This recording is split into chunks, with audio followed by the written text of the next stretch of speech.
Қайырлы күн, Алтай Ньюс сайтының тұрақты көрермендері. Сіздермен бірге Балауса Мэлс қызы Мамыражай мамырдың ең өзекті, ең кейінгі жаңалықтарын хабарлауға дайын. Шығыс Қазақстан облыстық төтенше жағдай департаменті күшейтілген режимде жұмыс істеп жатыр. Департамент берген мәліметке сенсек, өңірде күніне шамамен 10-15 рет өрт оқиғасы тіркеледі. Өрт қаупі жоғары маусым басталғалы құтқарушылар күшейтілген режимде жұмыс істеп келеді. Сондықтан өрттің алдын алып сақ болайық.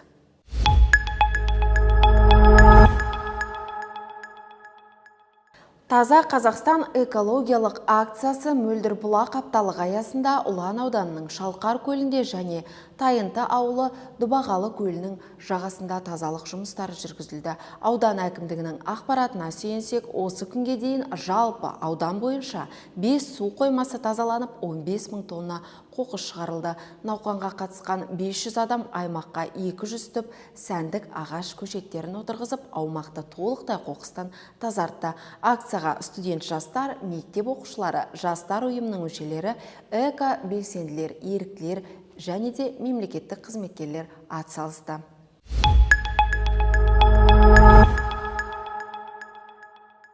Қазақстан Республикасының Мәдениет және Ақпарат министрлігі батырларға тағзым .kz порталын іске қосты.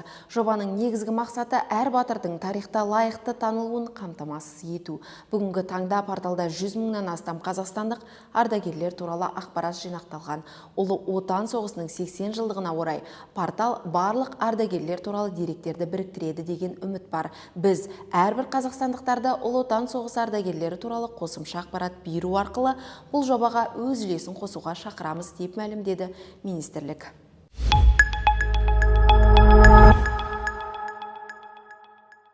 9 мамыр жеңіс күні қарсаңында өскемендіктер мен қала қонақтарының сүйікті демалыс орнына айналған сол жағалау кешенінде Шығыс Қазақстан облысының әкімі Ермек Көшербаев Ұлы Отан соғысының ардагерлерімен кездесті. Ардагерлерге Шығыс Қазақстан облысының құрметті ардагері белгісі мен бағалы сыйлықтар табыс етілді.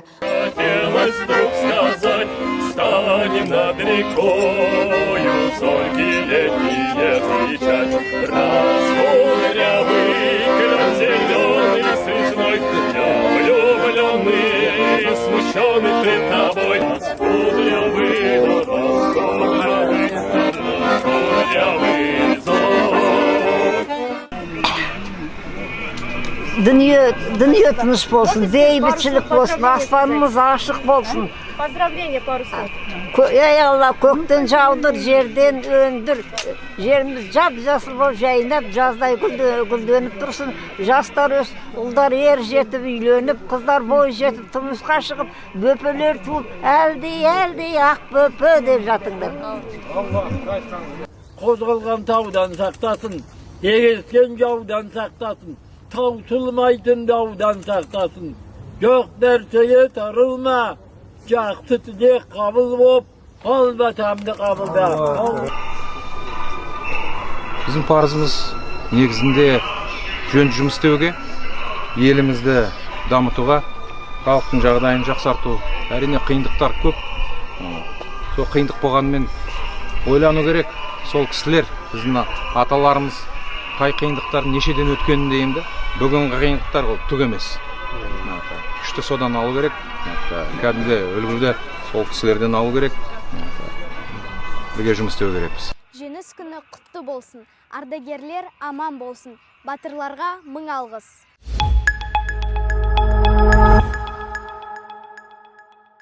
Биыл ұлы жеңіске 79 жыл толды. Бірнеше жылға созылған сұрапыл соғыста қаншама жауынгер жан алысып, жан берісіп шайқасты. Майданға аттанып, ерліктің ерен үлгісін көрсеткендердің қатарында әлбетте Шығыс Қазақстандықтар да болды. Жерлестеріміздің ерлігінің ескерткіші Даңқ мемориалында бүгін салтанатты шара өтті. Облыс орталығындағы жұртшылық батырлардың рухына тағзым етіп, мәңгілік алаудың жанына гүл шоқтарын қойды.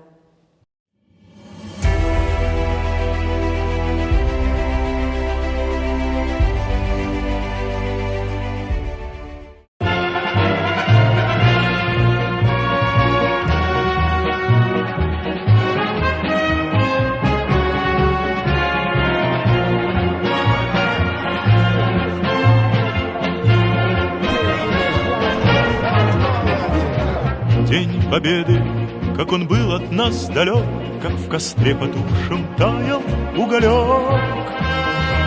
Были версты, обгорелые в пыли, этот день мы приближали, как могли. Этот день Победы, пороха пропах. Это праздник с сединою на висках, это радость со слезами на глазах. День Победы, День Победы, День Победы. Жеңіс күні мерекесімен шын жүректен құттықтаймын. Бұл отан қорғауда ерліктің, батылдық пен қайсарлықтың айтылу мерекесі.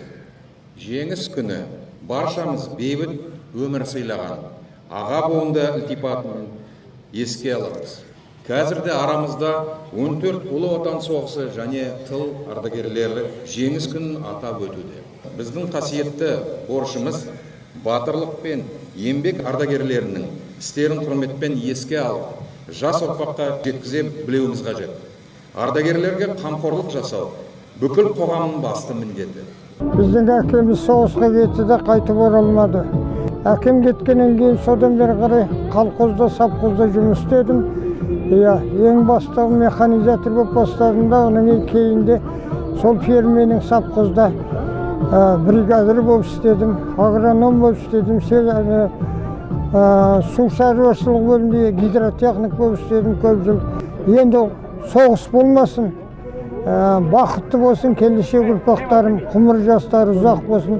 Бүгін 9 мамыр 2024 жылы осы стеллаға келіп, бүкіл ата-бабамыздың 1941-1945 жылы бүкіл дүниежүзілік соғысқа қатысқан ата-бабаларымызды еске алып, соларға гүл шоғын қойып, осындай қайғылы соғыс ешқашанда болмасын деп, жас ұрпақты баламызбен, жұбайыммен келіп, гүл шоғын мәңгілік отқа арнаған ескерткіштің алдына қойдық.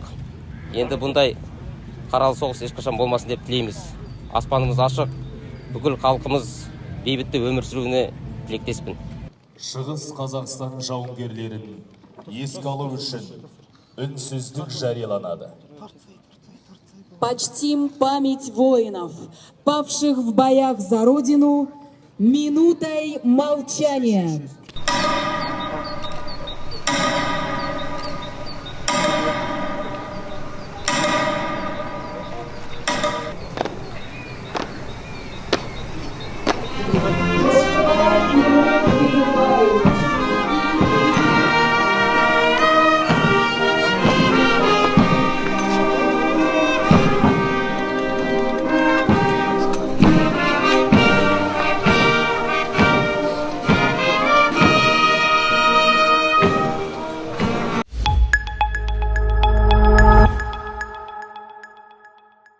Екінші жаһан соғысында ел қорғаны болған батырлардың даңқын әйгілейтін мәңгілік алау шынымен де бейбіт күнді жақындатқан майдангерлердің маздағы өшпек емес. Өйткені санасы сергек ұрпақ бар. Олар бүгін жылдағы әдеттен жаңылмай даңқ мемориалының қасынан табылып, бабаларды еске алу үшін 7000-нан астам шырақ жақты.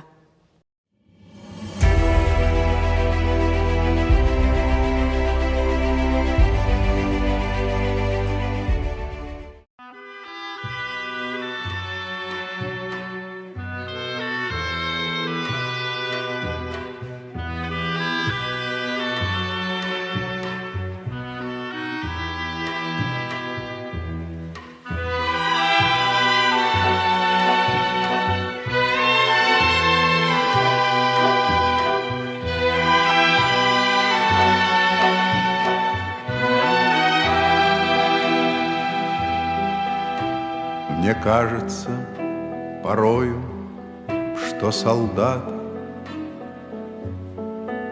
с кровавых не пришедшие полей не в землю нашу полегли когда-то, а превратились в белых журавлей. Они до сей поры с времен тех дальних летят и подают нам голоса. Не потому так часто и печально мы замолкаем, глядя в небеса.